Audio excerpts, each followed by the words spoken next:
โจรทุกมื้อนี้มันปลอมตัวเป็นคนเก็บขี้เหงื่อพี่น้องนี่ค่อยขอเล่าเด้อสำหรับโจรอยู่เมืองนาไซทองตอนนี้เนาะตอนนี้ค่อยอยู่ดงหลวงเนาะคือทุกมื้อนี่นะโจรมันสลาดมันเฮ็ดทำท่าเป็นคนเก็บขี้เหงื่อเนาะเพื่อมาเก็บกำข้อมูลมาซ่อนแนมเฮาเหตุการณ์ก็คือว่าช่วง5 เดือนก่อนเนาะมีคนมาเลาะเก็บขี้เหงื่ออ้อมบริเวณที่ค่อยอยู่นี่แหละ อีกบ่เกินมื้อหนึ่ง2 มื้อมันมางัดเฮือนเขา2 รอบซ้อนรอบที่2พวกค่อยจับได้เนาะ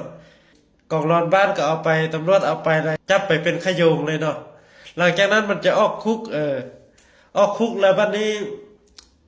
มันมางัดห้องแถวพวกค่อยอยู่นี่อีกเนาะเดี๋ยวสิเอาภาพให้เบิ่งเหตุการณ์นี้มันก็เกิดขึ้น2 มื้อหลังเลยเนาะห่างจากอันช่วงพวกค่อยผมจับสุดแล้วหันประมาณ5 เดือนแล้วเพราะฉะนั้นขอเตือนทุกคนนะโจรซุมื้อนี่มันสลาดเนาะถ้ามันจะขี่รถเลาะเอาข้อมูลอันนี้นั้นเราจะมีจุดสังเกตมันทำท่าเป็นเลาะเก็บขี้เหงื่ออ้อมเฮือนอ้อมซานเฮาเก็บกระโปกกระปองมันเห็นรถจักรมันเห็นเป้าหมายแล้วมันก็จะให้จุนึงมาเอาตั้งหาก